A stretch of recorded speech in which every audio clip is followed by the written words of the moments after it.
예, 부산고등학교 교정에서 푸른 파도, 청조지요.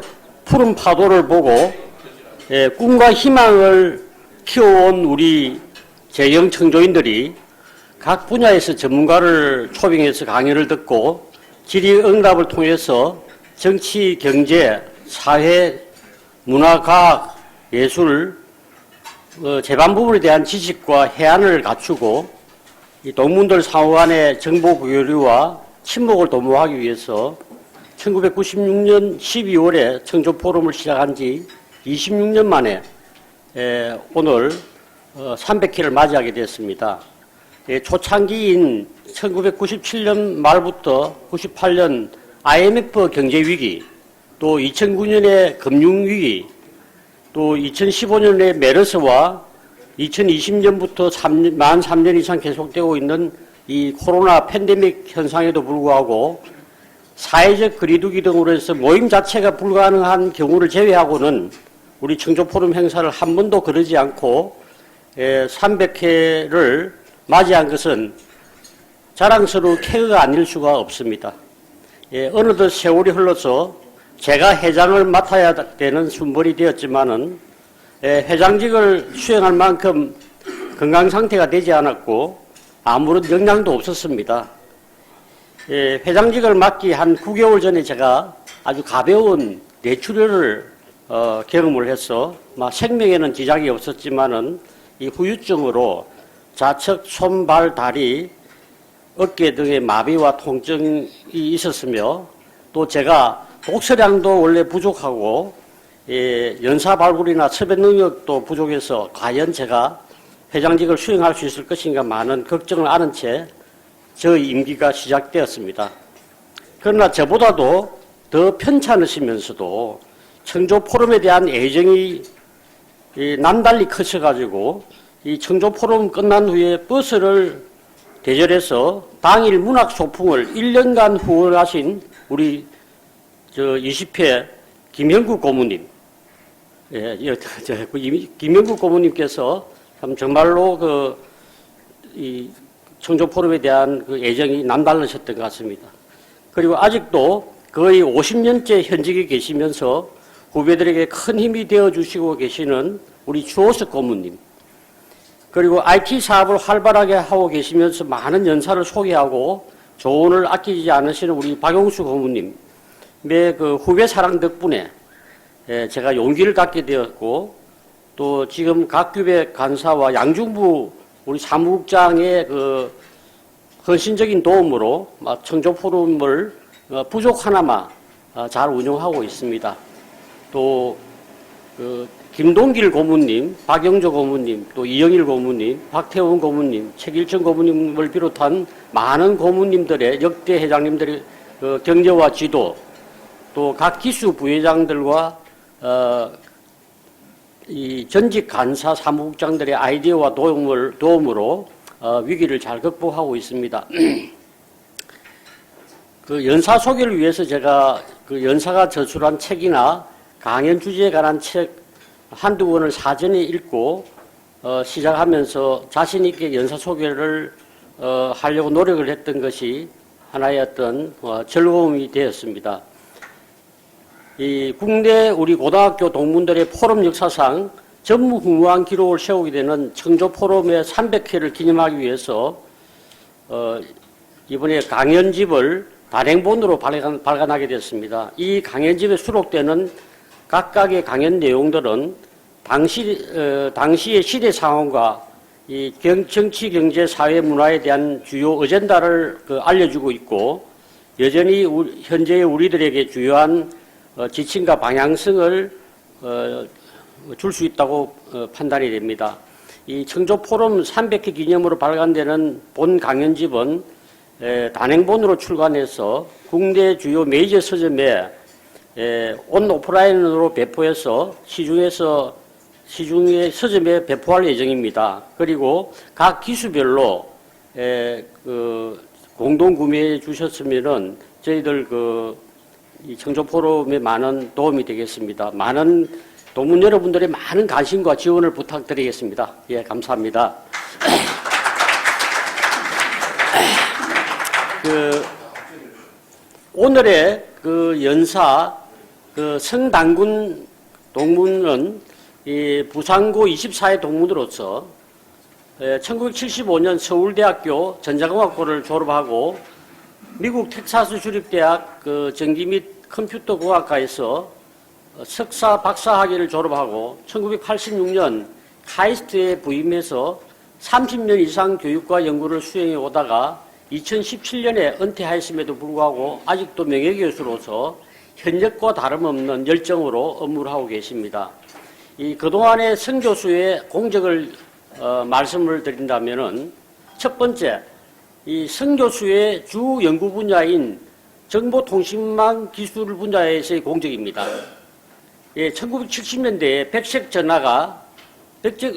전화기 시대부터 30여 년간의 짧은 시간 내에 우리나라가 세계 최고 수준의 초고속 인터넷망과 세계 최고 수준의 5세대 이동통신 시스템을 구축해서 정보통신 분야에서 세계적인 기술 강국이 된 기초를 마련하는데 우리 성당근 교수의 연구가 크게 기여했습니다.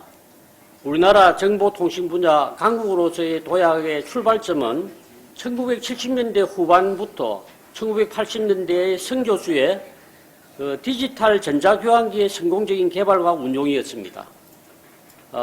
이 복잡한 하드웨어와 컴퓨터 소프트웨어로 구성된 이 거대 복잡 시스템의 성공적인 개발을 통해서 우리 국내 전자산업 분야 전 분야에 이 기술이 급속히 이전돼 가지고 우리나라 전자산업이 획기적으로 도약 발전하는 계기를 마련해 주었습니다. 이 성 교수는 미국 유학 후에 카이스트 교수로 부임하면서 본격적으로 수행했던 정보통신망 분야의 교육과 연구를 통해서 자기 산하에 석사 76명과 박사 55명을 배출했습니다. 이거 대단한 성과입니다. 그리고 200여 개의 연구 프로젝트를 통해서 국내 산업계에서 해결하지 못했던 문제들을 해결해 주면서 국내외 특허 약 350건을 등록해서 210건의 특허 기술을 이전했습니다. 그리고 정보통신 네트워크 분야의 저널과 학술대회의 논문 600여 편을 발표했는 데는 이건 경이적인 기록을 세웠습니다.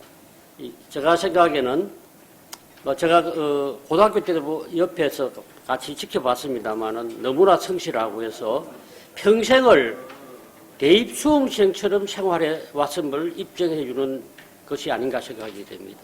두 번째로 우리별 1호, 2호, 3호의 개발, 발사, 운용에서의 공적입니다.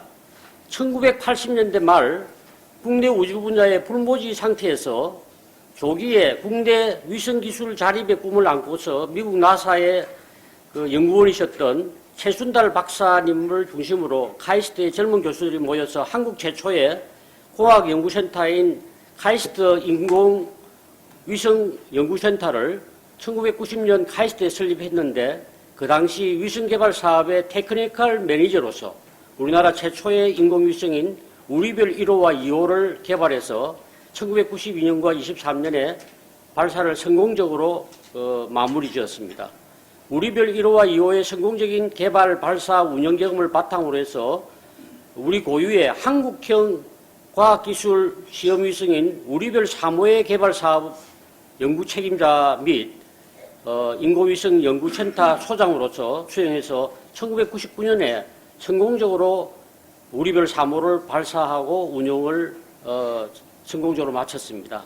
우리별 3호는 후속 위성의 버스 플랫폼 역할을 수행하고 있으며 2023년 5월에 이제 지금 2달 후에 차세대 전천후 정찰 위성인 레이더 위성 발사 및 운영이 이제 계획되고 있습니다. 그리고 세 번째로 2017년에 은퇴 후에 1년 반 동안 한국전자통신연구원에서 초빙연구원으로 32년간의 연구 경험을 젊은 연구원들과 공유하였으며 한국연구재단 주관 미래과학기술포럼 ICT 분과 공동의장으로서 지능연결사회 대비 과학기술자가 바라본 미래기술에 대한 포럼을 진행한 바 있습니다. 개인적인 연구의 관심사는 우리 인류가 살고 있는 지구는 과연 지속 가능한가? 즉, 지속 가능성에 관한 주제인데, 세부적으로 지구에서의 인구 문제, 식량 문제, 에너지 문제, 또 기후 변화 문제라든지 각종 물, 자원, 전염병, 생태계, 탈탄소 이런 등에 대한 주제에 대해서 청소년과 대중을 위한 강연을 해오고 있습니다.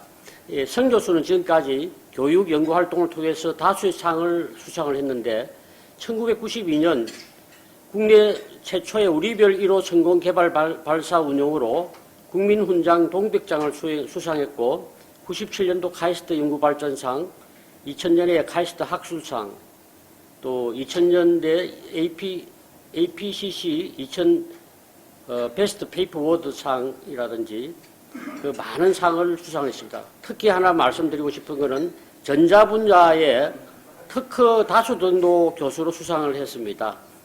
그리고 아이하키의 석학 회원을 종신 회원으로 활동하고 계십니다. 예, 제가 너무 장황하게 말씀드려 죄송합니다. 예, 오늘의 연사인 성당근 동무를 힘찬 박수로 모시겠습니다. 예.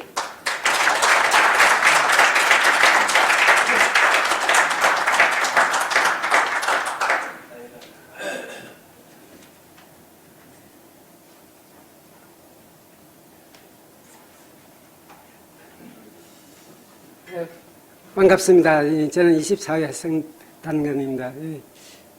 참여회 제 강연을 발표하게 돼서 영광스럽게 생각합니다. 지금 여기 보시는 그림이 아름다운 우리 태양계 그림이 지금 왼쪽에 있습니다. 그러니까 수성, 금성, 지구, 화성. 화성과 목성 사이에 돌덩어리들이 많이 있죠. 그걸 우리가 소행성 벨트라고 하고 있습니다. 지금 우리 인류가 지금 저기 소행성을 열심히 쳐다보고 있어요.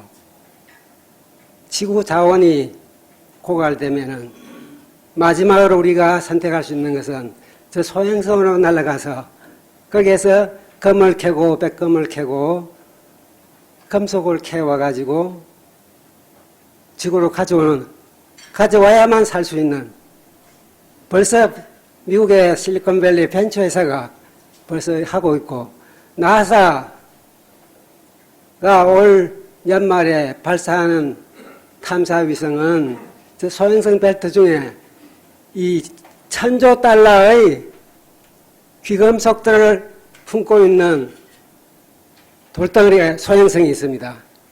그 16 사이키라는 소행성인데 그 가치가 $1000조예요. 그걸 탐사하기 위해 가지고 지금 올 연말에 위성이 갑니다. 6년 후에 도착을 해가지고 상세하게 지금 탐사 설계를 지금 그래서 우리 인류가 지구를 떠나서 살기가 외계 찾기가 어려운데 그만큼 지금 절박한 그런 순간에 와 있고, 지금 오늘 제가 발표하는 것은 우리 손자들을 보니까 2100년까지 살아야 되는데 우리는 2050년 전에 뭔가 생애가 끝나지만은 2100년까지 잘 먹고 잘 살 수 있을까? 그런 의문을 가지고 출발을 했습니다. 그래서 오늘 발표 자료는 우주에서 보면은 지구라는 게 어떤 존재고, 떠돌아다니는 하나의 먼지 티끌 하나로 보이는 거예요, 우주에서.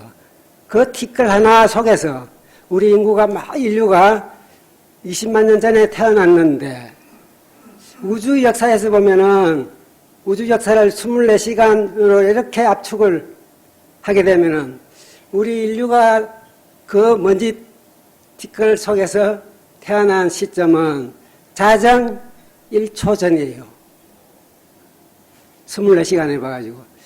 자정 1초 전에 태어난 존재가 지구를 다 망가뜨리고 그 먼지 속에서, 그 먼지 티끌 속에서 우크라이나 전쟁은 웬 말이냐. 이런 이제 의문을 우리가 주는 거예요. 그래서 그런 그 큰 히스토리를 과학적인 그런 그 팩트 기반으로 우리 인류가 저질했던 여러 가지 발자국에 대해서 오늘 소개를 드릴까 합니다. 오른쪽은 우리 천리안 기상위성이 찍은 사진이에요. 근데 기상위성 데이터를 리얼하게 이게 기후 방송에서 보여줘야 되는데 이 천리안 위성을 가지고 학술적으로는 고비 사명에서 황사가 발생해가지고 우리나라까지 날아오는 것이 위성 눈에는 다 보여요. 우리가 방송에서 그걸 리얼하게 보여주면은 이게 상당히 좀 중국하고 뭐 여러 가지 걸려서 가지고 좀 못하는데 사실은 보여줘야 되거든요. 황사가 발원 전부터 어떻게 우리나라까지 거기에다가 공장 매연하고 이렇게 와가지고 미세먼지가 몇 %가 중국에서 오고 있고 이런 것들 우리가 좀 더 과학적으로는 파악해 갈 수가 있습니다. 그래서 제가 연구에서 항상 밤낮으로 우리가 앉아서 책상에 앉아서 고민하는 것은 남이 풀지 않는 문제를 주제가 뭔가 이게 우리 한평생의 연구 주제가 되었는데 눈밭에서 내가 새로운 발자국을 밟아서 먼 훗날 우리 제자가 또 그 문제를 이어서 받아서 풀고 또 나는 또 새로운 길을 가는 그게 한평생에 지금 가는 길이라서 그런 마음의 심정을 가장 잘 표현하는 것이 여기 보시는 이런 서산대사의 시가 아닌가 그런 차원에서 제가 표현을 해봤습니다. 그래서 오늘 발표는 우리 인류가 지구에 남기고 있는 여러 가지 발자국인데 모든 것을 담기가 사실 힘들고 상당히 압축된 내용이라서 상세하게 설명을 드리기는 좀 어렵습니다만은 우리 지구에서 일어났던 과거 5억 년의 지구의 온도가 어떻게 바뀌었는지 그런 큰 그림을 하나 좀 보여드리고요. 그 다음에 이제 세계적인 결국은 지구가 지금 지탱을 하기가 어려운 것이 가장 원흉은 인구 문제예요. 그래서 인구가 문제를 한 장으로 이렇게 좀 큰 그림을 좀 보여드리고, 그 다음에 이제 기후변화의 발자국, CO2, 이산화탄소하고, 그 다음에 물 문제, 그 다음에 원자재 고갈 문제, 토지의 변형, 그 다음에 생태 발자국, 그 다음에 열대 우림 지역이 파괴되면서 어떤 일이 벌어지는 것인가, 이런 걸 한번 알아보게 되겠고, 지금까지 지구에서 5번의 대멸종, 생물 대멸종 사건이 있었습니다. 근데 이제 6번째는, 우리 인간이 벌어진 일 때문에 생물들이 대멸종할 수 있는 그런 시대에 지금 이제 도래해 간다는 것이 이제 인류세의 등장. 대멸종은 빠르면은 수백 년 내에, 아니면 길면은 천년, 수천 년 내에 일어날 수가 있는, 그래서 일부에 찾으면은 400년, 500년 후가 되면은 인간 때문에 이제 지구는, 근데 인간이 다 없어졌더라도 지구는 잘 먹고 잘 살 수 있어요. 그렇지만은, 인간이라는 게 지구의 지금 주인공이 사라지는 그런 미래의 인류세라는 것이 무엇인가에 대한 걸 소개를 드리면서 마무리를 하겠습니다. 그래서 이 우주에서 보면은 우주 역사가 한 138억 년이 되겠습니다. 그래서 빅뱅이 자정에 탁 터졌는데, 이 24시간 시점으로 보면 이 자정에 빅뱅이 터져가지고, 막 우주가 이제 팽창을 해가면서 은하계가, 조성이 되는데, 이 초기에 우리, 최근까지만 해도 한 3억 년 이후에 아마 이제 이 은하계가 처음 만들어졌을 거라고 봤습니다만은 최근에 올라가 있는 제임스 웹 우주 망원경으로 관측을 해봐서 작년 7월 달에 요 은하계를 발견했어요. 작년 7월 달에. 이게 3학년 후에, 빅뱅 후에, 3학년 후에 지금 있던 이런 은하계가 지금도 이렇게, 지금은 존재하지 않을 수도 있어요. 근데 망원경에 워낙 멀리 있으니까 빛이 오다 보니까 지금 도착한 것이지 지금의 모습이 아니죠. 예. 근데 한 주일 그렇게 해야 논문이 하나 나왔어요. 근데 한 주일 후에 제임스 웹 망원경 결과를 가지고 또 하나 논문이 나왔어요. 아, 그것보다도 또 한 7천만 년 전에 은하계를 발견한 거예요. 그게 지금 요게 은하계가 되겠습니다. 그래서 지금 현재 우리가 과학적으로 관측되어 있는 최초의 은하계의 모습이 지금 요게 2억 3,500만 년 전의 은하계가 되겠습니다. 근데 지금은 그 은하계도 모습이 저 모습이 아니죠. 그리고 우리가 사는 은하계를 우리가 밀키웨이 갤럭시라는 은하계가 되겠습니다. 우리 태양계는 지금 이 은하계 속에 여기 빨간 점이 되겠어요. 근데 여기 직경이 10만 광년, 빛의 속도로 10만 년을 가야 끝이 보여요. 우리 은하계가. 이 원판 같은 게 뭐 청면도예요. 우리 은하계. 여기 두께가 15,000광년. 이 속에 별이 얼마나 있느냐? 아마 수천억 개가 되겠습니다. 별이. 그리고 매년 뭐 태양과 버금가는 그런 별들이 5, 6개가 지금도 계속 만들어지고, 예. 지금 이게 우주의 모습이고, 우리 은하계 바로 옆에 있는 것이 안드로메다. 두 개가 또 은하계가 서로 가까워지고 있어요. 이게 이제 뭐 수억 년, 수십억 년 되면은 은하계가끼리 이제 부딪히는 뭐 이런 일이 또 벌어질 수가 있습니다. 그래서 우리 태양계는 하루 24시간 관점에서 보면은 오후 4시경에 태양계가 만들어졌다고 보시면 되겠습니다. 그리고 지구에 박테리아 같은 이런 단세포가 만들어진 것은 오후 6시쯤. 우리 인류는 자정 1초 전에 지금 태어난 거예요. 그래서 여러 지질학자들이 이제 지구의 지층을 보고 이 연대를 구분하게 되겠습니다. 그래서 우리가 지질 시계라는데, 그러니까 45.5억 년이 지구의 역사라고 보고 있습니다. 그래서 어떤 데는 45억 년, 뭐 46년이라고 이야기하는 그런 자료도 있습니다. 그래서 이 45억 년 전에부터 해가지고 이게 명왕누대, 시생대, 원생대. 그래서 우리가 주로 이제 우리 예전에 고등학교 때 배울 때는 고생대, 중생대라는 게, 고생대가 여기에요. 그 다음에 중생대, 신생대. 그리고 5억 4천만 년 전에부터 이제 고생대가 이렇게 시작이 되겠습니다.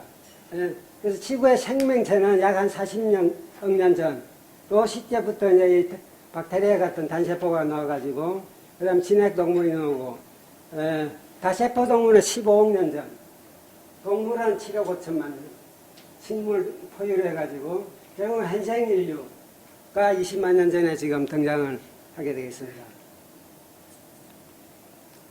근데 지구라는 관점에서 보면은 지구의 환경을 완전히 뒤집은 지금까지 두 종류의 생물종이 있어요. 첫 번째는 시아나박테리아예요. 이 남세균이라는 그 시아나박테리아와 두 번째 생물은 우리 인류예요. 지구를 다 뒤집어 본 거예요. 시아나박테리아의 왜 어떤 일을 했는가? 38억 년 전에는 지구가, 지구 대기에는 산소가 없었어요. 수증기, 질소, 수소, 이산화탄소, 암모니아, 메탄 이런 가스가 이렇게 지구를 덮고 있었는데 이 남세균이라는 시아노박테리아가 광합성을 하는 세포예요. 빛을 받아가지고 탄소도와 광합성을 통해 가지고 포도당을 만들 수가 있고 그 다음에 산소를 내뱉기 때문에 그래서 바다에 이 남세균들이 계속 산소를 뱉어내는 건데 이게 이제 10억 년, 20억 년 막 지나가면서 산소 배출량이 막 기하급수적으로 늘어나는 거죠. 이 남세균이 엄청나게 많이 번식을 그래서 오늘날 보는 남세균, 시아노박테리아는 우리 녹조, 낙동나무 녹조도 이 시아노박테리아예요. 부영양화돼가지고 막 폭발을 내리나요. 그런 것이 지금 남세균인데, 여기 이제 화석 형태로 보이는 것이 지금 여기 보시는 돌덩어리 같은 것이 스트로마톨라이트라는 호주 인안에 지금도 볼 수가 있습니다. 그래서 24억 년 전부터 이게 이제 산소가 대폭발을 하니까 바다 속에 용존되던 산소가 이제 그다음부터 대기로 막 쏟아져 나오면서 이제 이 지구가 생명체들이 살 수 있는 환경으로 바뀌게 되겠습니다. 그래서 1등 공신은 이 시아노박테리아예요, 지구에. 그래서 우리 인류는 한 500만 년 전에 지금 이 어떻게 보면 영장류에서 출발을 해가지고 침팬지는 먼저 분화가 돼버리고 주로 이제 원숭이와 비슷한 이런 원숭이 영장류에서 출발을 해가지고 초기에 아레디피테쿠스 그 다음에 오스트랄로피테쿠스에서 지금 이쪽 계열은 이제 사람에 가까운 종류고 이쪽은 원숭이에 가까운 그걸 자꾸 분파를 하면서 한 250만 년 전에 지금 이 호모 하빌리스 호모라는 것이 사람을 뜻하는 것이 되겠습니다. 우리 호모 사피엔스 그러면은 사피엔스는 지혜라는 이야기고 호모는 사람이에요. 그래서 지혜를 가지고 있는 이런 사람이라는 그런 의미가 되겠습니다. 그래서 호모 하빌리스 그 다음에 호모 일렉투스 호모 일렉투스가 우리가 이 고등학교 때 배웠던 북경 원인 북경의 원인 그 다음 자바 이런 것이 지금 이쪽 호모 일렉투스고 그 이후에 네안데르탈림이라든지 뭐 등장을 하다가 우리 호모 사피엔스가 등장하면서 같이 어느 정도는 공존을 했고 서로 유전자도 교환이 일어난 걸 우리가 과학적으로 알 수가 있습니다. 또 보여드리는 것이 이 왼쪽에 이 CM이 캄보리아기예요. 그러니까 고생대 시점, 시작된 시점이 5억 4천만 년 전에서 지금 현재까지의 지금 지구의 온도가 지구 표면의 평균 온도가 어떻게 바뀌느냐 이런 것이 되겠습니다. 지금 우리가 우리 인류가 지금 12,000년 전쯤부터 이제 농경 생활을 사냥하고 먹고 살다가 농경 문화가 이제 시작이 되는데 이 시기를 보시면은 이 지구의 온도 변화의 관점에서 보면은 이 인류라는 것이 아주 행운아 같은 그런 가장 기후적으로 최적의 이런 환경에서 태어났다 이렇게 보시면 되겠습니다. 그래서 여기에서 영도라는 건 뭘 의미하느냐 1960년에서 1990년 30년 사이에 지구 표면의 여러 지역의 온도의 평균이 14도씨예요. 평균 온도가. 그것을 명으로 지금 환산한 거예요. 명으로 세팅을 하고 그 평균 기온에 비해서 우리가 1도가 넘느냐 이제 그런 이야기인데 지금 현재 요 기후온난화라는 것이 지금 1.1도, 1.2도 이게 지금 현재 지금 우리 기후변화, 기후온난화라는 게 여기에서 1.2도 정도 지금 돌파가 되어 있습니다. 근데 우리가 탄소, 결국 주 원인은 이산화탄소가 이게 이불 역할을 지구에 자꾸 이불을 덮는 거예요. 이게 자꾸 더워지는 거죠. 예. 그래서 이 탄소 배출을 0으로 2050년까지 목표를 한다는 것이 여기에 지구 온도를 1.5도 상한선으로 맞추겠다는 거예요. 1.5도가 되면은 바다에 있는 산호초들이 한 70%가 소멸할 거라고 보고 있어요. 산호초가 뭡니까? 바다 밑에 물고기들이 노는 놀이터예요. 놀이터가 없어집니다. 1.5도가. 2도가 되면은 사라락 모두가 산호초가 다 없어집니다. 그래서 우리 절대 전맹의 우리 인류의 목표가 1.5도를 맞춰야 되겠다. 그걸 하기 위해서는 2050년 목표로 탄소 순 배출을 0으로 만드는 이게 험난한 지름 이 예정인데 우크라이나 전쟁은 웬 말이냐 이게 지금 문제예요. 그래서 이 시기에 보면 주로 100만 년 전에부터 지구에서 막 10년 이게 지금 빙하기가 아주 그냥 10만 년 주기로 막 급변을 하게 되겠습니다. 그래서 지금은 이제 빙하기가 끝나고 우리가 간빙기 상태에서 우리 인류가 온난한 환경에서 잘 먹고 잘 살았는데, 근데 이걸 보시면은 지금 우리가 1.1도 가지고 지금 막 난리인데, 지구 여체에서 보시면 여기는 막 14도, 15도까지 올라가죠. 이런 생명 제대로 살 수가, 세포 단위로는 살 수가 있지만은, 이런 험난한 이런 지구 변화 속에서 견디면서 고생대 막 생물이 무수히 많이 또 생기고 또 멸종하고 이런 일들이 벌어졌습니다. 그래서 우리 인구 문제를 제가 한 페이지로 좀 요약하겠습니다. 20만 년 전에 지금 이 아프리카 중부 지역에 태어난 우리 인류가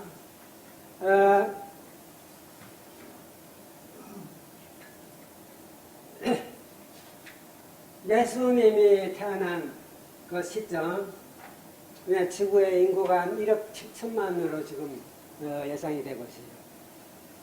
그런데 우리나라 통일신라 시대, 당나라 시대 2억 명이 800년이 지났는데도 1억 7천에서 2억 그 주변에 왔다 갔다 하는 그게 지금 그 당시에 전염병이 하나 돌면은 인구에 몇 분이 그냥 죽고 이런 일들이 중세까지 그래서 15세기 말 패스트병이 돌아가지고 유럽 지역의 인구가 한 3분의 1 정도가 다 돌아가신. 그래서 우리가 보시면은 여기 인구가 1,400명 시점 이후에 조금씩 이제 증가가 되면서 나폴레옹 시대 때 이제 10억을 돌파해요. 10억을. 1800년대 초예요. 그래서 60년대, 1960년대 이제 30억이 되면서 이제 기하급수적으로 늘고 있습니다. 지금 현재는 한 12년 정도에 한 10억씩 늘어나고 있는 게 지금 현재의 모습이 되겠습니다. 그래서 2050년이 되면은 한 95억, 그 정도로 지금 예상하고 있고, 2100년이 되면 한 105억 그 정도에서 이제 세츄레이션, 정체가 될 것이라고 지금 예상이 되어 있습니다. 우리는 인구가 막 고갈된다고 난리인데, 아직도 아프리카, 나이지리아니, 인도네시아니, 인도니 폭발적으로 늘고 있어요. 아프리카 지역, 한 집에 5, 6명은 보통이에요. 그래서 아직 우리 인류의 인구 문제가 아직은 제일 시급하고 어려운 게 지금 인구 문제가 되겠습니다. 그 다음에 이산화탄소 배출은, 주로 이제 1차 산업혁명이 1760년대 이후부터 석탄을 태면서 조금씩 이제 이 증가가 되면서 지금 현재 최근에 몇십 년을 보면은 이 엄청 이렇게 가파르게 올라가고 있죠. 근데 최근에 이제 빨간 부분이 이게 코로나 시대 때 잠깐 화석연료가 공장을 가동을 멈추면서 조금 줄어들고 있는 이런 상태가 되겠습니다. 근데 있는 그대로 비즈니스 as usual 가게 되면은 여기에 그냥 지속적으로 올라가는 거죠. 근데 2050년까지 우리가 이것을 양으로 2050년 요 가파르게 지금 줄여야 되는 것이 지금 우리 인류의 지금 숙명이에요. 전 지구의 목표가 되겠습니다. 험난한 길이죠. 그래서 지금 이제 여기에서 CO2를 최소로 줄이고 그걸 줄인 것이 지금 우리의 파란 목표선이죠. 최소. 그 다음에 이걸 저배출을 한다든지 중간 배출, 고배출, 그 다음에 최고 배출을 하게 되면은 이 사람들은 2배 이상 막 올리게 되면은 2100년에 가면은 지구 온도가 한 4도까지 올라가는 거예요. 4도가 되면 거의 웬만한 고등 생명체들은 이 지상에 없는 거예요. 그런 이제 심각한 모습이 되고. 네. 그래서 이 누적해서 보면은 미국이 제일 지금 CO2 배출의 주범이고, 네. 지금 현재 시점에서 보면은 중국이 지금 압도적으로 이산화탄소 양이 많아요. 지금도 중국은 석탄 화력 발전소를 계속 짓고 있습니다. 세계에서는 못 짓게 하는데도 지금 그런 일들이 지금 벌어지고 있습니다. 물 문제, 물 발자국에 대한 소개를 간단히 드리겠습니다. 왼쪽 그림에서 보시면 이게 지금 이 물 부족 스트레스에 대한 지도가 되겠습니다. 전 세계적으로 보면은 약 80억 인구 중에 4분의 1은 물이 아주 심각한 물 스트레스를 받는 나라에 속하게 됩니다.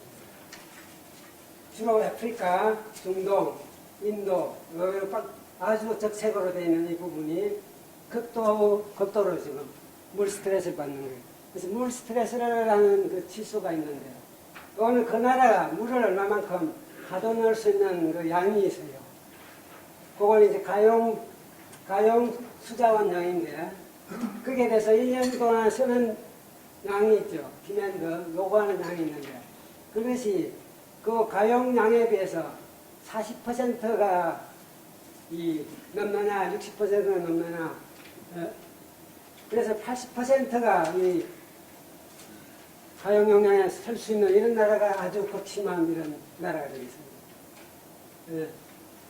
근데 한국은 물 스트레스가 높은 이런 상태가 되죠. 지금도 뭐 전라도 지방, 새 지방이 상당히 물 부족 문제가 벌어지고 있죠.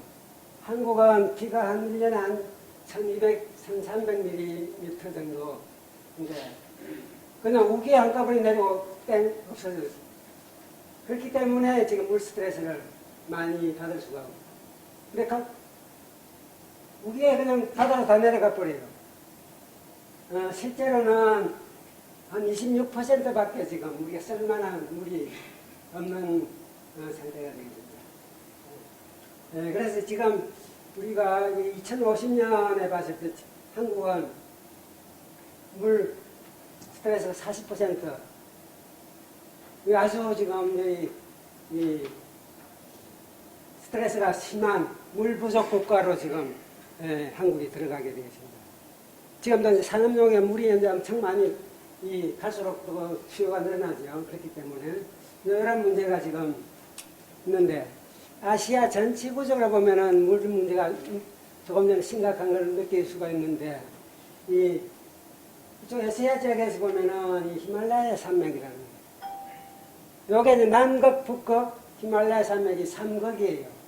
그 극지방에 빙하 지역이 있어요.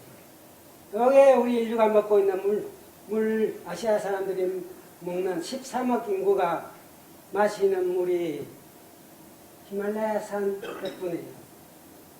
히말라야 산이. 근데 우리가 메스코피 맨날 중국하고 인도하고 막 기획해 하는데, 제가 볼 때는 중국이 인도에게 엄청 고마움을 감사의 표시를 해야 되죠. 공룡이 멸종이 되는 그 시점에 저는 인도 대륙이 저기 붙어 있지 않았어요. 저 마다가스카르 그 섬 근처에 있던 인도 땅덩어리가 북상을 해가지고 확 부딪힌 거예요. 아시아 들어가고.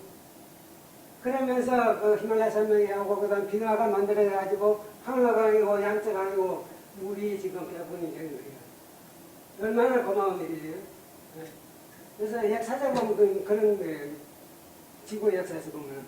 왜 싸움이 왜 말이냐 이거죠. 그래서 여기 보시면은 히말라야 산맥 주변에 그 인도로 가는 거지. 브라마푸트라강, 겐지스, 인지스강, 그다음에 양쯔강, 황하강, 그다음 메콩강, 다리아강 이게 아랄레로 가는 이 강이 수없이 많아요. 그래서 이 주변에 물 가지고 먹고 사는 사람들이 한 13억인데 또 빙하가 자꾸 녹아버리면 어떤 일이 벌어져요? 물이 없어지는 거죠. 아, 심각해요. 그래서 이게 지금 그 히말라야 산맥에 빙하가 얼마만큼 녹아가는 날을 우리가 이 논문을 통해서 우리가 알 수가 있습니다. 근데 2000년에서 2016년까지가 붉은 섬인데 이 지역은 더 많이 녹고 있죠. 1년에 지금 한 70cm씩 빙하가 녹고 있어요. 근데 지금 이제 2023년 약 1년에 한 1m 정도씩 막 내려갈 거예요. 이게 이제 30년 가고 40년 가고 2100년까지 못 갈 가능성이 많은 거죠. 네. 지금 이제 이런 문제들이 우리가 볼 수가 있습니다. 네. 그 다음에 이제 우리가 아랄해, 이게 아랄해인데, 60년대, 1960년대, 이게 아랄해예요. 우리 한반도 면적의 한 3분의 1이 되는 그 넓은 아랄해가 이 모습입니다. 오늘날 모습이 뭐냐? 이 모습이 됐습니다. 우리 인류가 만든 넘버원, 퍼스트, 환경재앙 넘버원이에요, 여기. 최악의 환경. 이게 이제 스탈린 시대 때, 우리 고려인 한민족이 연해주에서 막 집단으로 지금 이주를 시켰습니다. 스탈린 시대. 어디로 갔느냐? 이 동네로 간 거예요. 이 동네 가서 뭘 했느냐? 면화 생산하고, 쌀농사 짓고. 면화 쌀농사가 물을 엄청 많이 먹죠. 물이 많이 필요해요. 그러니까 천산산맥,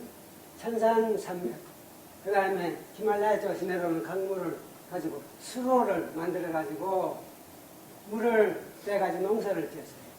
우리 고려족이 이제 관련되죠. 농사를 겉으로는 잘 먹고 살았는데 이 수로가, 관계수로가 허술하게 지어가지고 물이 가는 도중에 한 반은 또 안 밑으로 내려가고 여기 또 산막지 건너지려야죠. 흘러갈 물이 없는 거예요. 근데 이게 지금 몇십 년을 하다 보니까 지금 그렇게 됐어요. 지금 고기 잡던 배들이 지금 요 모습이에요. 지금 이게 우리 hensel이고, 그래서 지금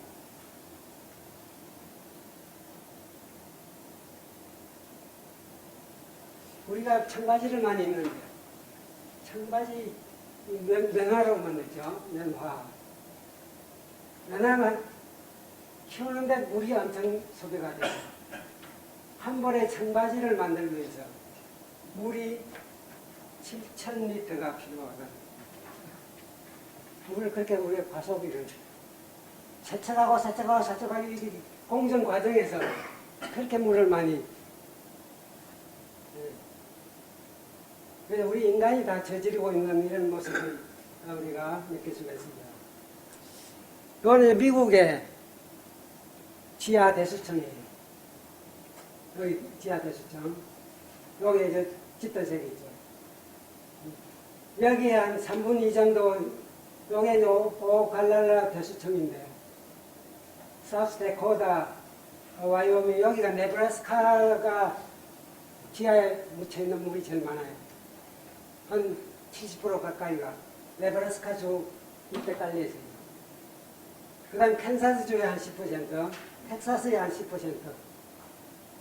요 지하수를 가지고 전 세계 지금 국제시장에 밀 생산량의 4분의 3이 요 주변에 지하수를 퍼올려가지고 농사 지은 걸 가지고 국제 거래를 하고 있어요. 그 다음에 미국에 사육되는 소들이 한 40%가 지하수 물을 먹고 크고 있죠. 그런데 이 텍사스와 캔사스주에 있는 이런 이 물들이 10년이 안 남았다는 이야기예요. 고갈 수준이에요. 그럼 우리 인류는 어디에서 나오는 밀을 먹어야 되느냐?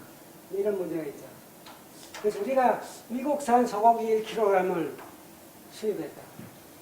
이게 뭘 의미를 하는가? 수억 년 동안에 빙하기를 거치면서 물이 지하에 들어가가지고 고여있는 이 지하 대수층에 있는 물을 퍼올려가지고 캔사스 지역에서 옥수수를 막 키워가지고 그 사료를 7kg을 먹여가지고 소고기 1kg이 만들어져요. 그래서 우리 소고기 한 점이라는 것이 수억 년 동안에 갇혀있는 물을 소비하면서 우리가 먹고 있다. 이런 게 우리가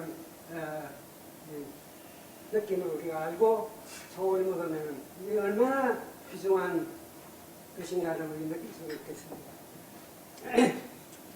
그다음 이제 국제 간의 물 문제 때문에 앞으로 심각한 문제들이 벌어져요. 현실적인 한 예를 제가 보여드리겠습니다. 히말라야 지역에서 나온 이 메콩강이 중국, 미얀마, 라오스, 태국, 캄보디아 한 4,500km를 거쳐가지고 베트남에서 끝이 나요. 바닷물로 가죠. 보시면은 중국 측에 이미 댐을 11개에다가 진행 중인 게 9개, 20개가 지금 댐이 만들어져요. 댐이 만들면 뭐예요? 티베트 빙하물을 중국 내에 지금 소비에 쓰는 거죠. 이게 동남아시아에 내려갈 물이 앞으로 있겠습니까? 없겠습니까? 네. 보세요. 상류층에 이제 물을 가두면은 하루에는 요 모습이. 네. 이게 지금 현재 모습이에요. 그래서 지금 우리 이 물 부족 문제, 물 이런 것이 얼마만큼 심각한 것인지 예를 보여주고 있습니다. 그 다음에 우리가 이제 이 원자재, 자원을 우리 인류가 얼마나 주고 있는 것을 쓰고 있는가 모습이에요. 2020년 태어난 미국에 예. 2020년에 태어난 베이비가 한평생 동안에 얼마만큼 자원을 소비하는가, 원자재를. 약 1440톤의 원자재를 쓸 것이라고 일생 동안에 예측을 해요.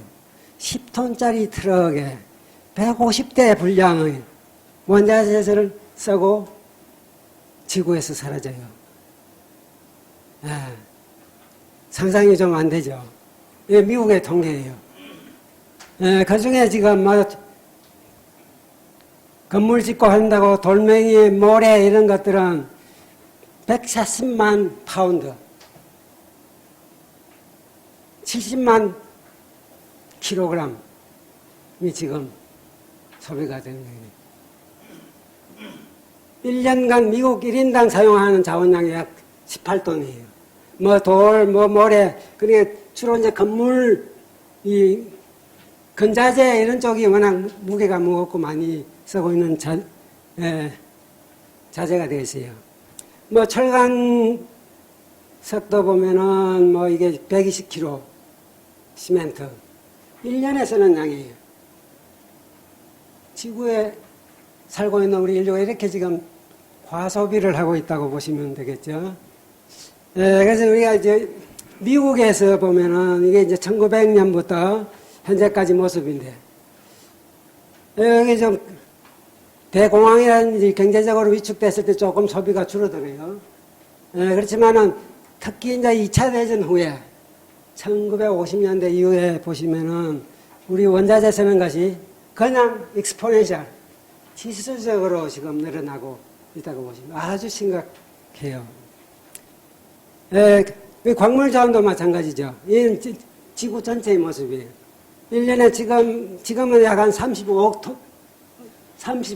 톤의 광물 자원을 지금 소비하는데 1900년에 보시면 거의 밑바닥이죠. 여기 지금 이렇게 들어와 있어요.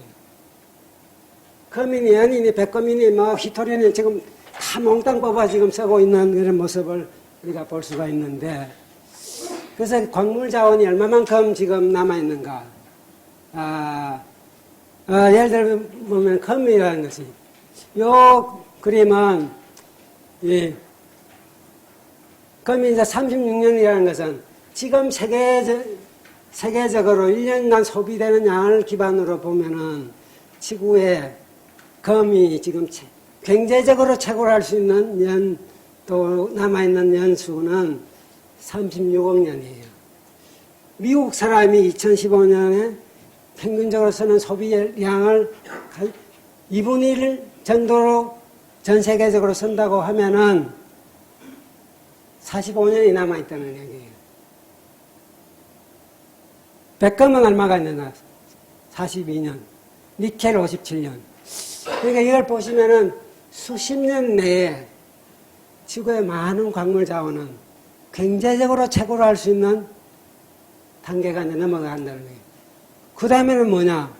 이제 2배, 3배 채굴하려고 그러면 더 깊은 데를 파고 내려가서 2배, 3배 더 비싸게 팔 수밖에 없는 그런 단계가 지금.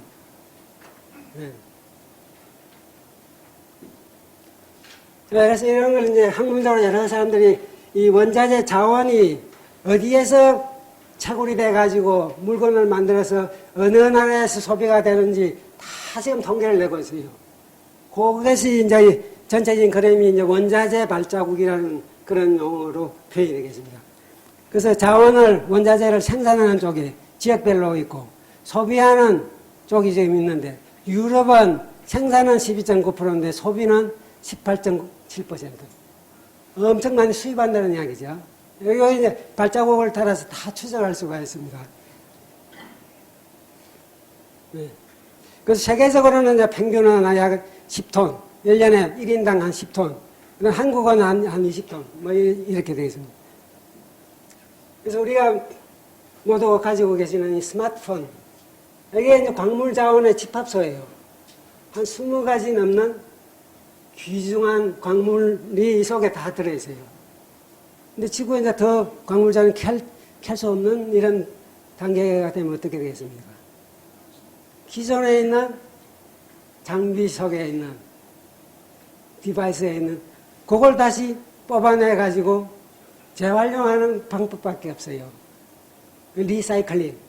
그래서 순환 경제를 하지 않으면 우리 인류가 살 수가 없는 그런 게 지금.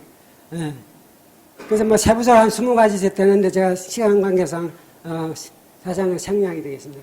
여기 이제 핵심은 결국은 리사이클링을 하기 위한 도시의 광산이 지금 새로운 비즈니스로 등장을 하게 되겠습니다. 그래서 얼마만큼 있는 것을 잘 뽑아낼 수 있느냐, 이게 아주 핵심 기술이에요. 네, 그래서 지금 내 육지에 있는 걸 다 캐먹고 나면은 남아있는 마지막 보루는 심해저예요. 그래서 우리나라가 이제 심해저 광굴을 유엔에서 할당받은 것이 지금 우리 한반도 땅덩어리보다 더 넓어요. 바다에 우리 땅덩어리가 있다는 걸 잘 모르시는 분들이 많이 있겠습니다만은, 그 땅덩어리가 지금 여기 있는 이 지역이 되겠습니다. 여기 남서태평양, 그 다음에 여기 퉁가 지역, 그 다음 피지, 인도양, 공해상, 이런 데 우리나라가 지금 할당받아 있는 심해저 구간이에요. 그래서 이런 그 탐사선을 가지고, 여기 이제 탐사하는 이런 무인 잠수정을 개발해가지고, 바다 밑에 해저 뭐 5,000m, 6,000m까지 내려가가지고 광물을 탐사하고 채굴도 해보고, 이제 그런 일이 벌어지고 있어요. 보시는 것처럼 이제 심해제는 용암이 이제 분출해가지고 이렇게 열수 이런 광산들이 많아요. 여기서 막 금속 이온들을 많이 뿜어내죠. 요것이 이제 막 이 품어져 나와가지고 이 돌덩어리처럼 이렇게 만들어지는 것도 있고, 바다 해저 산에 부착이 돼가지고 만드는 것이 요런 망간각이 되겠어요. 그래서 여기에 지금 있는 여러 가지 광물 자원이 우리 2차 전지 배터리에 들어가는 니켈, 코발트, 망간, 그다음 백금 이런 그 수소 연료 전지의 촉매, 백금. 그래서 중요한 이런 광물 자원이 지금 심해제 아직 많이 깔려져요. 근데 이게 지금은 실험실 레벨에서 추출해 보지만은 이게 대규모로 상업용으로 채굴하기가 쉽지 않은 문제가 있어요. 요게 밑에 막 먼지니만 홍각게 깔려졌는데 요걸 빨아들이면은 요 속에 우리 기후변화의 미세먼지가 막 부옇게 되는 거와 똑같은 현상이 바다 밑에, 바다의 생태계가 다 뒤집어져요. 그래서 아직 기술적으로, 이제 그런 문제를 해결하면서 채굴하는 기술이 아직은 없어요. 그래서 이게 첫 번째 우리 자원 고갈에서 헤쳐나갈 수 있는 게 심해져 지역이 있고, 그 다음에 마지막으로 이제 도전할 수 있는 것이 여기에 있는 소행성 벨트예요. 화성과 목성 사이에. 여기는 100만 개, 200만 개의 돌덩어리들이 있어요. 돌덩어리 중에 얼음이 막 덮여있는 이런 돌덩어리들이 있죠. 고기가 유력한 후보지예요. 왜냐, 물을 얻을 수가 있기 때문에 물을 가지고 수소를 만들 수가 있고, 수소를 추출해가지고 로켓 엔진 속에 넣어가지고 수소 추진체로 가지고 지구로 돌아올 수가 있는. 그래서 이미 이제 채굴하는 장비라든지 여러 가지 이런 것들도 이미 많이 연구가 되고 있고, 일부 스타트업 컴퍼니들이 지금 나타나고 있어요. 그래서 지금 현재 지금 전 세계적으로 봤을 때 지구에 있는 인류가 올해 1년 사용하는 자원은 1.7개의 지구가 만들어내는 자원을 쓰고 있어요. 그러니까 70% 자원은 미래에 써야 되는 자원을 우리가 가불 해가지고 쓰고 있는 그 모습이죠. 그게 지금 현재 우리의 현재 시점이에요. 2050년이 되면은 지구 세계 1년에 지구는 하나인데 같은 지구가 3개가 생산되는 자원을 써야만 지구에 있는 인류가 살아갈 수 있는, 그만큼 우리가 심각한 그런 모습이 되겠습니다. 한국은 어떤가? 전 세계 인구가 한국 사람처럼 소비를 하면은 지구가 3개 반이 필요한. 그러니까 우리가 이 3개 반이라는 게 우리 한국 국민들이 다 소비하는 게 아니고, 한국은 수출주도 산업이니까 공장에서 만들어가지고 또 외국에 다 수출하죠. 그렇지만 원자재가 엄청 많이 필요한 그런 나라라는 뜻이 되겠습니다. 그래서 지구의 토지도 인류가 태어나고 완전히 뒤집어진 것이죠. 이제 붉은 지역이나 이런 지역이 주로 이제 도시라든지 마을이라든지 인구 밀집 지역이 되어 있어요. 인구가 많이 등장하고, 그 다음에 이 노란색이 주로 이제 우리가 농사 짓고 하는 뭐 그런 지역이 되어 있어요. 초록색은 이제 숲풀 지역이라든지 이런 지역이 되어 있고, 흰색하고 회색 이런 지역이 사람이 발이 닿지 않는 야생 지역이 되겠습니다. 그래서 요게 지금 우리가 이게 2000년이 되겠고, 이게 지금 지난 한 1000년, 2000년을 보면은 주로 1차 산업혁명의 이 시점이 되겠습니다. 이 시점. 그 산업혁명 전으로부터 지구에 있는 토지에 이용하는 것이 급격히 지금 변화가 일어나게 됐습니다. 그래서 지금 현재는 야생 지역은 한 19% 정도밖에 육지에 남아있지가 않아요. 다 변형이 일어났다는 이야기죠.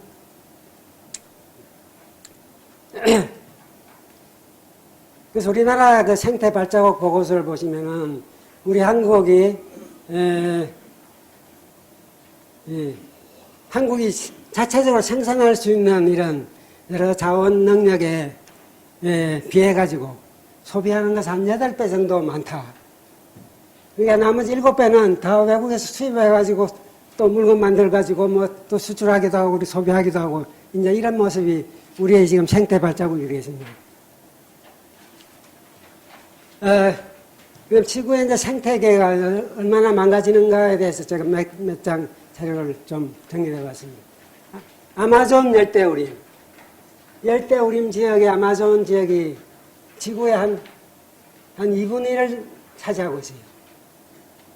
2분의 1의 열대우림 지역이 지금 어떤 일이 벌어지고 있는가를 보여주고 있습니다. 여기에 있는 그 하얀 선이 이게 아마존 열대우림 지역이 되겠어요. 그 다음에 파란색이 되어 있는 것이 아마존 분지 지역이에요. 여기 보시면은 브라질이 여기에 한 60%는 브라질 땅이고 페루가 한 13%, 콜롬비아 북쪽에 콜롬비아가 한 10% 정도를 차지하고 있습니다. 광활한 지역이죠. 이게 700만 제곱킬로미터니까 분지가 우리나라 한반도가 22만 제곱킬로미터니까 뭐 한 40배나 엄청 넓은 지역이죠. 근데 아마존이 왜 밀림이용을 장애됐느냐? 여기에는 비밀이 있어요. 사하라 사막에서 모래바람이 불어가지고 아마존까지 날아와요. 1년에도 수억 톤이 날아와요. 그 모래바람 속에 인이 들어있어요. 인산 비료죠. 물이 내려가면은. 그래서 지구가 다 연결되어 있다고 보시면 되겠어요. 우리 황사가 우리나라 땅덩이에 오는 것처럼 여기에도 이런 일들이 밑에 깔려 있어요.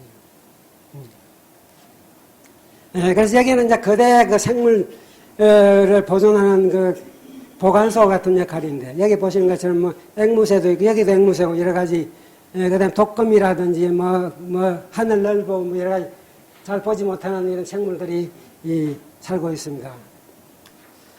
그런데 지금 아마존에 지금 산불이 2019년에 지금 발생한 산불이 보면은 얼마나 지역이 넓은가. 가로 100km, 세로 100km. 그 1년에 산불이 나는 지역이 그만큼이라고 보시면은 서울에서 천안까지 직경으로 이렇게 지금 산불이 난다고 한번 상상을 해보세요. 지금 현재 모습이 그 모습이에요. 그래서 2017년 데이터를 보면은 아마존이 지금 열대우림 지역이 한 11%가 망가졌어요. 지금 현재는 얼마만큼 되느냐? 한 18%가 망가지고, 그 다음에 17%는 이제 황폐화되어 가고 있는 거예요. 한 3분의 1이 지금 망가져 가고 있는 거죠. 지구의 하파라고 말하는 아마존 지역이, 아마존의 남부 지역은 이미 이산화탄소를 흡수하는 양보다는 배출한 양이 더 많아요. 약조가 되세요. 더 이상 지구의 하파가 아니에요, 지금. 그 모습이.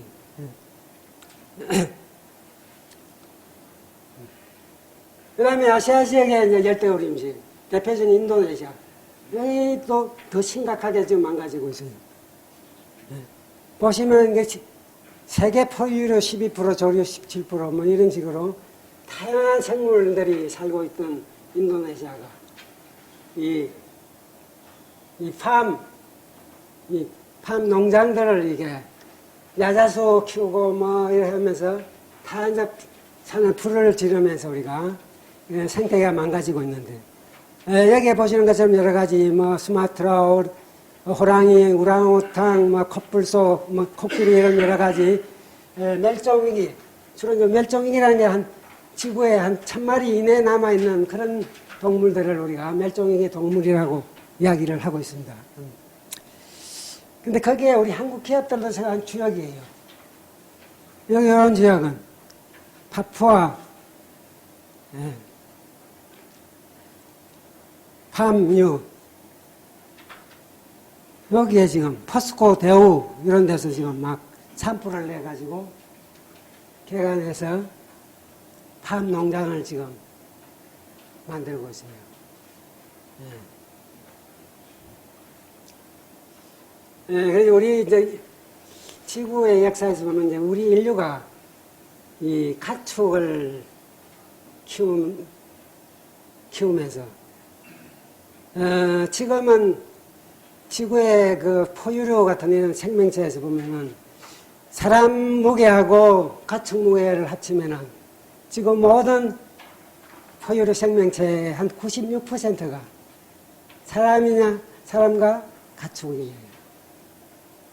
다르게 말씀드리면 야생동물이 거의 이제 없어졌다는 이야기죠. 그만큼 지구 생태계를 완전히 뒤엎은 것이 지금 우리 인류가 그 당시 지금까지 해온 일이 되겠습니다. 그래서 이 소의 조상은 여기 보는 이런 오록소인데, 이는 지금은 우리가 볼 수가 없어요. 17세기에 다 멸종이 됐는데, 이 커다란 이런 소를 가지고 우리가 이 가축화를 만천년 그 정도의 지금 가축이 돼가지고, 소는 현재 지금 한 16억 마리, 전 세계 인구 5명에 한 마리씩 키운다고 생각하지. 어마어마한 그 양이에요. 네. 우리 사람들의 단백질을 공급하기 위해 가지고. 소. 가장 기여도가 높은 가축이 닭이에요. 요게 이제 닭의 원조예요. 붉은 맷닭. 네. 이게 동남아 지역, 중국의 남부 지역이. 요거는 전 세계 인구 1인당 3마리씩 키우고 있어요. 3마리. 돼지, 약 10억 마리. 어마어마하죠. 근데 지금 이제 우리 식량난이, 여기 보시면 이 가축들이 다 이제 식량을 먹고 커야 되는 거예요.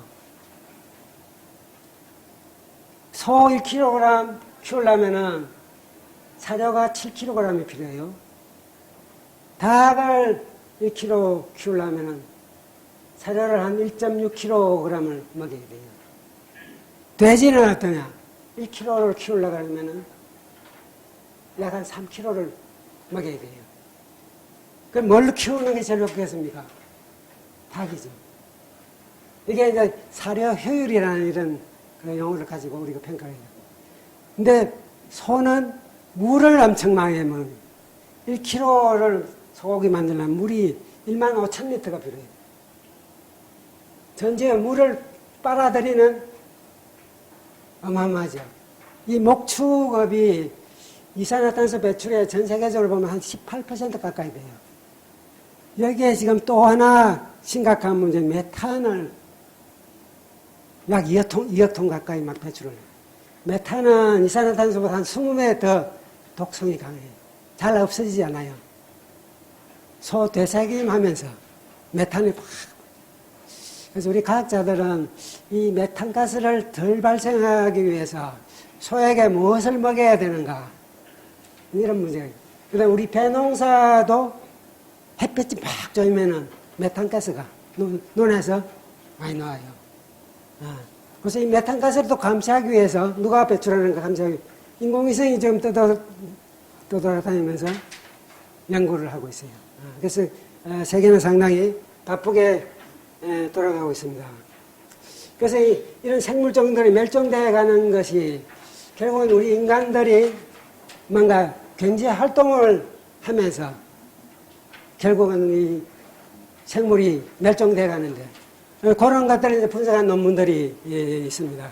이 갤로는 국제적인 무역에 의해서 일어나는 이 상품을 생산하게 해가지고 원자재를 추출하고 하면서 토지를 살림을 채굴하고 하다 보니까 생물들이 살 땅이 없어지는. 예. 그래서 가장 그 대표적인 것이 이제 약 20% 가까운 것은 음식이에요. 우리 인류가 음식을 소비하면서 결국은 생물의 멸종을 더 빠르게 지금 가속을 시키고 그 영향도가 한 20%는 음식이에요. 그래서 우리가 음식을 남긴다. 음식 쓰레기를 10% 남기게 되면 그 후유증은 생물이 멸종돼가는 걸 더 가속화시킨다. 뭐 이렇게 보시면 되겠습니다.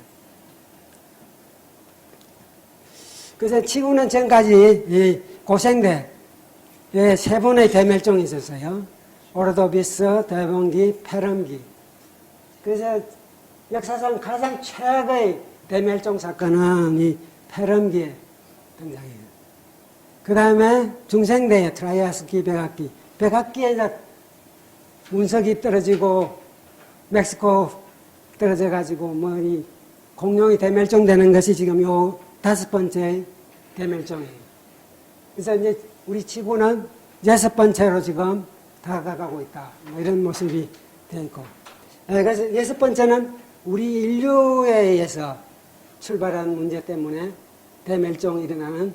그래서 여기 노벨상 화학상 받으신 분인데 인류세라고 부르자. 아직 이것이 국제 그 지청 학계에서는 인류세라는 용어 자체가 아직은 공인이 되어 있지는 않습니다. 예. 근데 여기 이제 인류세가 그러면 언제부터 시작하는가에 대해서 이제 학술적으로 좀 논란이 아주 많아요. 그래가지고 논문이 많이 지금 나오고 있는데, 후보 시점이 예를 들면은 거대 동물이 대멸종한 대표적인 맘모스 같은 이런 대멸종된 것이 약 5만 년 전이에요. 5만 년 전. 그 다음에 7, 8년 전에 농사를 하면서 이산화탄소가 많이 유발한 그 시점으로 봐야 된다. 이런 사람도 있고. 예. 그 다음에 이제 콜럼버스가 신대륙을 개척을 하면서 그 시점이 아주 우리 인류 역사의 중요한 시점인데 이 시점부터 인류세가 시작이라고 봐야 되느냐 아니냐 이런 논란이 또 많이 있어요. 그 다음에 산업혁명, 그 다음에 원자폭탄 터진 시점, 그 다음에 이제 2차 대전 이후에 아까 자원 사용하는 게 보시면 기하급수적으로 올라가죠. 그러니까 급가속화되는 그 시기가 지금 우리 인류세의 시작 시점이 되지 않는가. 뭐 이런 것이 학술적으로 좀 논란이 많은데, 많은 지금 이제 공감되는 1950년대 이후 저희들이 태어난 시점이 인류세 시작으로 보는 것이 지금 상당히 많이 그쪽으로 지금 방향이 가고 있는 것 같습니다. 그래서 지금 왼쪽에 있는 이런 그림은 우리가 그린란드 빙하를 뚫어가지고 이렇게 파이프를 뚫어서 그 창별로 이제 시대적인 걸 관측을 통해서 우리가 지구의 온도, 그 다음에 이산화탄소의 밀도라든지 이런 게 다 분석할 수가 있어요. 근데 그런 모습이 지금 요걸 그러니까 아이스코어를 가지고 여기 이제 지구의 온도, 그 다음에 이산화탄소 배출량 뭐 이런 것들을 우리가 분석할 수 있고, 이 회색이 이제 지구의 온도고, 이 빨간색이 지금 이산화탄소의 모습이 되겠어요. 이걸 보시면 12,000년 좀 전에 우리 이제 인간이 이제 신석기 시대에 막 이 농경이 시작되는 그 시점이 되면서 우리가 지금 막 기후 변화도 그렇고 지금 이산화탄소가 급변하는 그런 모습을 볼 수가 있죠. 이제 그런 모습을 볼 수가 있고, 여기에서 보면 이산화탄소가 이제 지금 7,000년, 8,000년 전에 지금 최저로 갔다가 계속 지금 올라가고 있고, 메탄가스도 이게 이제 이 시점에서 5,000년 전부터 이렇게 내려갔다가 다시 올라가는 걸 우리가 빙하를 통해서 우리가 알 수가 있어요. 그래서 이 5,000년이라는 것은 이제 메탄가스가 아까 말씀드린 것처럼 벼농사를 시작하면서 논에서 그 다음에 이제 목축업, 소를 키우고 그런 흔적들이 과학적인 데이터를 통해서 다 우리가 분석을 해낼 수가 있습니다. 예. 그래서 우리 이제 인류 역사에 아주 콜럼버스라는 사람이 저기 뱅도 주고 약도 주고 여러 가지 문제가 있었습니다만은 우리 인류의 입장에서 보면 식품의 세계화 이것이 가장 큰 이 플러스 요인이라고 볼 수가 있죠. 그래서 그 신대륙을 개발하면서 신대륙에서 구대륙으로 막 칠면조, 호박, 파인애플, 카카오, 옥수수, 토마토, 감자, 고구마, 담배 이런 것들이 여기에서 작물들이 유럽으로 해가지고 구대륙 쪽으로 넘어왔어요. 그 다음에 구대륙 쪽에서 막 넘어간 것이 커피라든지 양파, 바나나, 사탕수수 막 이렇게 가축들이 넘어갔어요.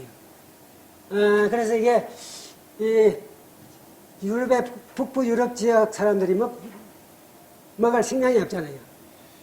그래서 아일랜드 감자 대기근에 막 수백만 명이 축구했지만은 그것이 출발은 이 신대륙에서 가져간 감자를 키워가지고 농사를 짓고 잘 먹고 잘 살았는데 곰팡이 균이 들어가가지고 이게 1800년 말경에 대기근이 등장하면서 미국으로 대거 이민을 가는 거죠. 그 이민선을 타고 가던 배가 침몰이 됐는데 그것이 1911년에 타이타닉호가 되겠습니다. 세계는 이거 다 얽혀 있다고 보시면 좋을 것 같아요. 그래서 여러 가지 이제 식물 이런 자원들이 막 이제 교류를 통해 가지고 세계 이제 지층을 어디다 뒤져도 이런 다양한 식물 씨앗들이 이제 전 지구적으로 퍼뜨려진 거죠. 그게 큰 변화 모습이 되겠습니다. 그 다음에 또 하나는 이제 구대륙에 있는 여러 가지 천년병들이 막 지금 신대륙으로 갔는데 대표적인 게 이제 천년두예요. 그러니까 유럽에 수십 명 군인이 내려가지고 수만 명 군인하고 이겼다는 것은 총칼로 이겼다기보다는 천년병으로 이긴 거예요. 유럽의 군인들은 천년도에 면역이 돼 있고 면역이 안 돼 있는 원주민들은 그냥 초토화 돼버렸어요. 그래서 콜럼버스 이후에 한 100여 년 사이에 아메리칸 그 원주민들이 한 5천만 명이 전염병으로 사라졌어요. 그리고 5천만 명이 먹고 사는 농사 들판이 다 황폐가 됐죠. 그거는 우리가 그린랜드에 있는 빙하를 아이스 코어를 통해서 알 수가 있어요. 그 비밀이 여기에 있습니다. 보시면 이산화탄소가 1610년경에 지금 여기에서 쭉 급격하게 떨어지죠. 요 시점이 인디안들이 천연도로 소멸되면서 농사를 안 짓다 보니까 쭈르륵 떨어졌어요. 최저점으로. 한 100여 년 사이에 지금 확 떨어진 이 시점이에요. 그 이후에는 막 높아지는 것은 여기 페루에 화산이 폭발하고 하면서 막 이산화탄소가 지구를 덮어서 그래서 우리가 이게 지금 현대 여러 가지 과학을 통해 가지고 과거에 일어나는 그런 것들을 다 지금 우리 해부 분석을 하고 있습니다. 그래서 지금 그 산업혁명 시절 이후에 이산화탄소가 지속적으로 지금 올라가고 있죠.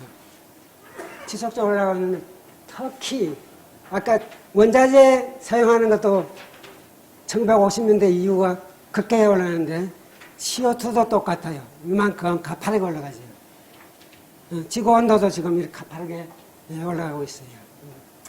그래서 이게 지금 지구를 이제 급가속화하는 시대가 1950년 이후에 우리가 태어난 시점 전으로부터 지구가 이제 가속화가 일어나죠.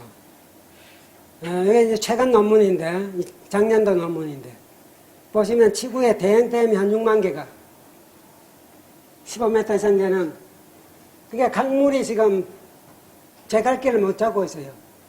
강물이 흘러야 되는데, 다 순환 시스템이 다 이 동맥경화 정세처럼 지금 고속도로 전 세계 보세요.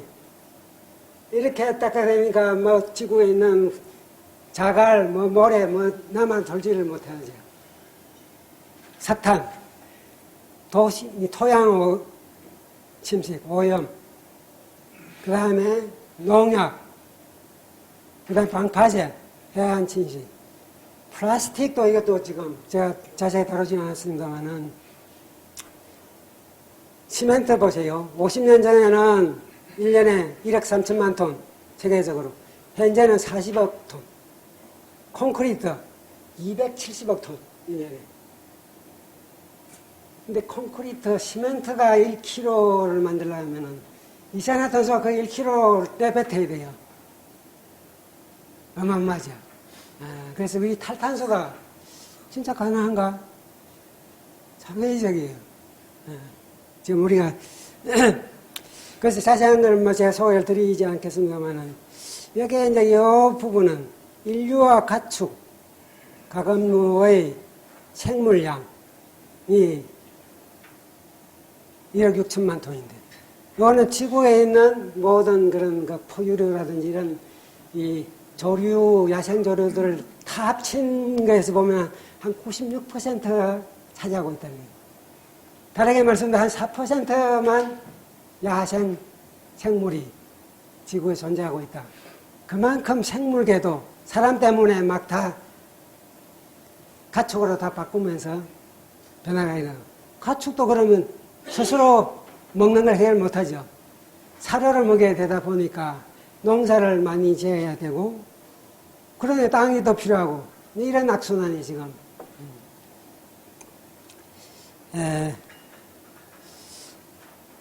그래서 이런 연구하시는 분들이 이거는 이제 주로 호숫가에 있는 그런 퇴적, 그런 청들을 이렇게 추출해가지고 옛날 이 빙하기 시대부터 여러 가지 유기물들이 이제 여기 어떻게 축적되어 있는가. 근데 현대 지금 사회에 대표적인 뭐 플라스틱이라든지 뭐 핵물질이라든지 살충제라든지 이런 금속 이런 것이 우리 인류가 다 만들고 하는 문제이기 때문에 그런 지층에서 보면 이런 것이 나타나면은 인류에 의해서 만들어지는 이런 새로운 지층 시대가 될 것이다. 그거에 이제 인류세가 되겠습니다. 그래서 이제 지금 인류세에 등장하는 관점에서 보면은 최근에 이제 학술 논문에 보면 한 3만 종 정도 생물종을 가지고 얼마만큼 멸종이 돼가고 있는가 분석하는 그런 논문들이 나오고 있습니다. 그래서 이 연구를 통해 가지고 지구의 6번째 대멸종이 지금 급속하게 진행되고 있다. 그런 결론인데, 그래서 멸종률이라는 것은 100만 밀리언 스페시스, 100만 종류의 생물종이 1년 사이에 몇 종류의 생물이 사라지는가. 그게 이제 멸종률이 되겠어요. 예를 들면 130이라 그러면 1년에 100만 종 중에서 132종이 사라지는 그런 모습이 되겠어요. 근데 과거 뭐 고생대, 중생대에서 보시면은 생물의 멸종률이 이 정도예요. 0.1에서 1, 이 정도 주변인데, 지금 현재 우리 모습은 과거에 비해서 한 수백 배 더 빠르게 지금 멸종이 되고 있다고 보시면 되고, 그래서 머지않은 미래에는 지금 현재보다 또 수십 배, 수백 배 지금 빠르게 가기 때문에 인류세에 한 대멸종이 빠르면은 뭐 500년, 늦어도 수천 년, 이런 게 우리가 예측을 할 수가 있습니다. 그래서 지금 이제 소개해드린 지구의 환경이 이제 초기 지구가 생명체가 나타나고,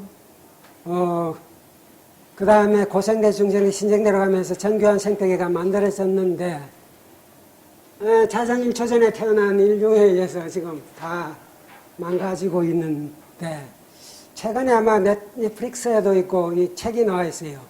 브레이킹 바운드리라는 시중에 책이 있는데, 그 저자에서 보면 우리가 9개의 이런 지구가 지금 위험 단계 한계점을 넘어가고 있는가, 뭐 이런 이제 질문에 대해서 9가지 카테고리 중에서 기후변화 이미 벗어났다, 한계점을. 그 다음에 질소인 그런 부영양화, 해양 오염, 뭐 이런 그 회복 불능 상태로 지금 이미 접어들었다. 토지도 너무 굉장히 벗어났다. 생물 다양성도 벗어났다. 여기에 조금 희망적인 것은 성천군의 오존층이 과거에 뻥 뚫렸다가 난 거게 지금 이제 닫히고 있어요.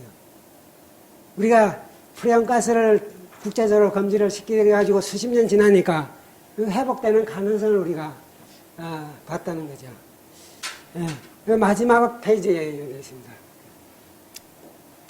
이거는 이제 우리 인류가 만들어진 보이저 위성이 1977년에 태양계 탐사한다고 떠났어요. 1977년. 이게 왜 그때 77년에 떠났나? 그 시점이 수금지와 목도 천해면 요게 거의 일직선상에 이렇게 배치되는 그 시점이었어요. 그러니까 한 번에 쭉 달려가면 옆모습을 쉽게 관측할 수 있는 최적의 시기였죠. 그래서 이제 보이즈 1, 보이즈 2가 그때 발사가 됐어요. 거기에는 이제 원자력 그런 에너지 전지를 가지고 있어요. 그게 한 420W 정도의 전력을 생산해가지고 지금도 그 전력 에너지를 가지고 뭐 여러 가지 과학 탐사를 하고 있습니다. 근데 거기에서 오는 그런데 지금 이제 이 전력이 에너지가 이제 고갈돼 가고 있어요. 2025년 지나면은 이제 더 이상 쓸 에너지가 없는 그러니까 50년을 가기가 어려운 거죠.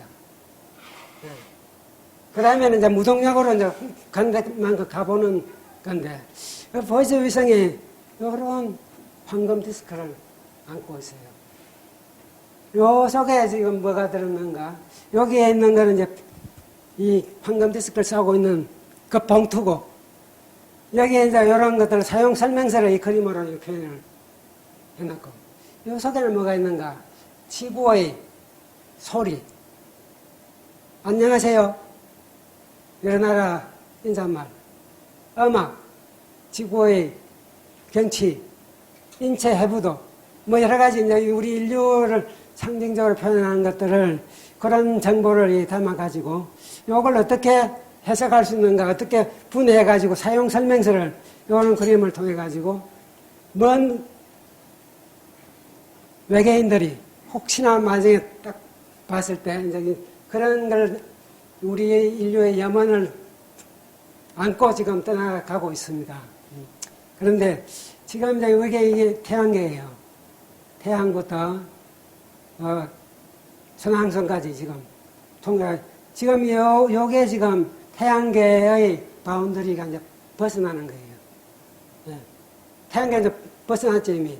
지금 현재는 요 화살표는 이 지점까지 와 있어요. 인터스텔라. 그러니까 별과 별 사이에 이제 경계 지역을 이제 통과되는 그게 지금 현재의 모습이 되겠고, 요게 지금 한 245km 정도 가 있습니다. 근데 이제 1990년에 요 지금 그 보이저 위성의 개발에 참여했던 칼 세이건 박사가 천문학자예요. 요 사람이 제안을 해가지고 에너지가 고갈되기 전에 마지막으로 지구 사진을 한번 찍어봅시다. 그래서 보이저 위성이 방향을 틀어가지고 지구를 쳐다보고 사진을 찍었어요. 그 사진이 지금 이거예요. 그게 우리 인류의 어떻게 보면 최고의 작품이라, 우주의 입장에서 보면 최고의 작품이라고 볼 수 있어요. 흰점이 보이죠? 이게 우리 영상 화면에서 보면은 원 픽셀만큼도 되지 않는 0.12 픽셀 사이즈의 지구가 카메라에 잡혔어요. 네. 요 한 점이에요. 그래서 우리가 이걸 제안했던 칼 세이건 박사님 표현. 지구, 요 점은 a pale blue dot.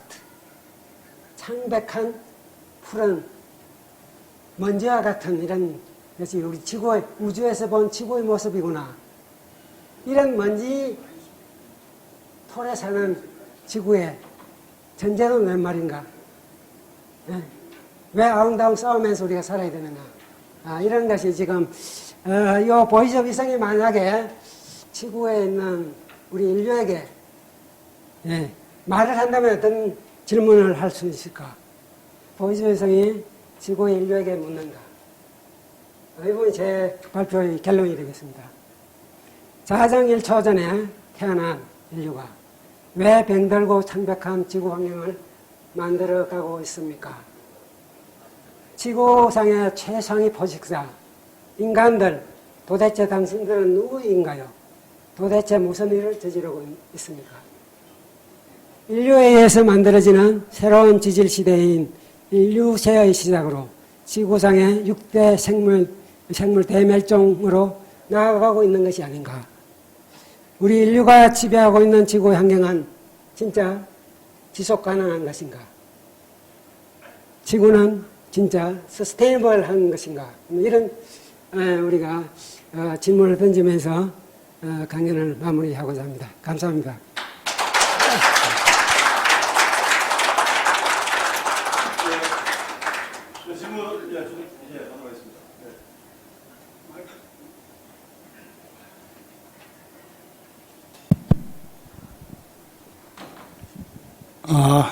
우리 오늘 정말 강의 잘 들었습니다. 우리 성당근 박사님은 우리 24회 부산고등학교 24회 동기입니다.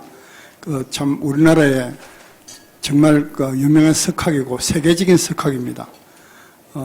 엄청난 학문적으로도 또 교육적으로도 엄청난 성과를 오늘 쭉 보셨지만 많이 이루었고, 그래서 이제 우리 동기의 자랑일 뿐만 아니라 부산고등학교의 자랑입니다. 본인이 워낙 겸손해가지고 이 언론 매스컴 같은데 조금 나오긴 나왔는데 많이 안 나와가지고 본인의 능력에 비해서 많이 오히려 안 알려진 그런 아주 정말 유능한 분입니다. 그리고 오늘 이제 강의를 들으면서 정말 당신들은 도대체 누구인가요? 정말 겸손해지고 과소비를 줄여야 되겠다.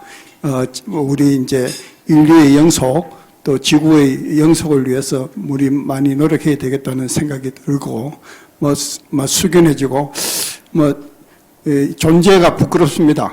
나부터 죽어야 되는 거 아닌가 이런 생각이 들기도 하고요. 예. 근데 이제 약간의 이제 도전적인 말씀을 드린다면, 정말 인간이 없어지면 지구는 과연 영속될 것인가? 인류가 태어나기 전부터 지구는 계속적으로 기후도 변했고 엄청난 지질 시대도 가졌는데 왜 인간만이 이렇게 많은 비난을 받아야 되느냐? 인간이 영향을 미치는 게 틀림없습니다. 그런데 인간이 없어지면 과연 정말 우리는 지구는 행복할 것인가? 이게 첫 번째 질문이고요. 두 번째는 이제 자원 고갈이 정말 지구에 큰 도움이 되겠다. 이런 오늘 이야기를 들으면서 제일 첫째, 물이 부족해지면은 인간이 살기 힘들지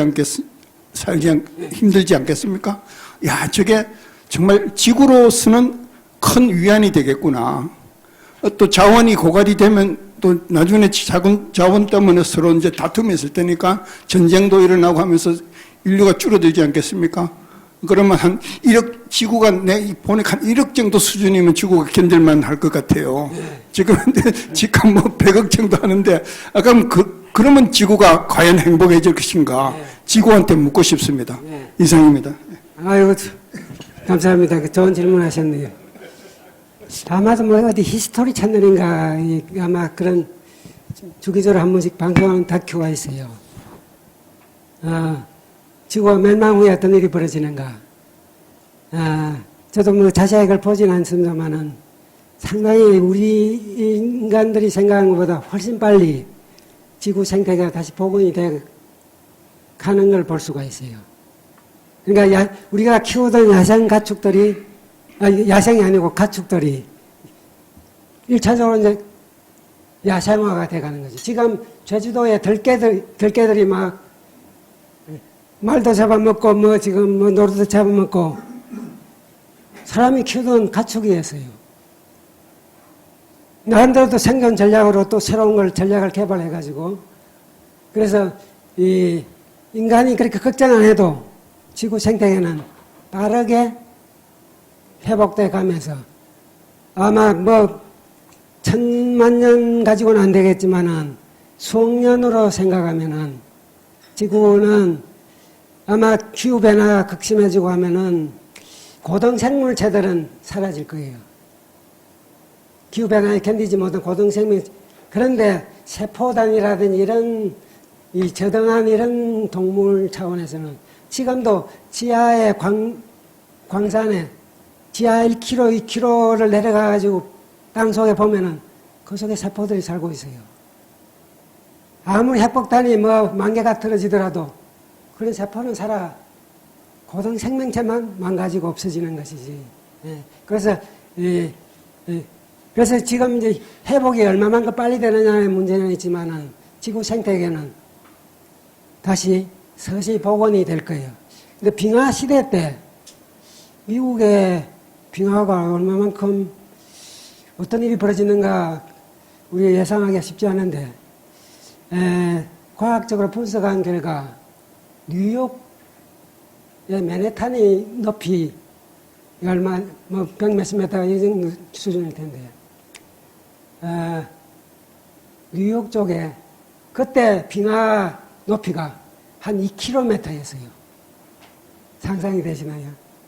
한참 그 피크에 2km 눈이 덮여 있는 것이 막 지하에 내려와가지고 아까 그 대수창을 이룬 거예요.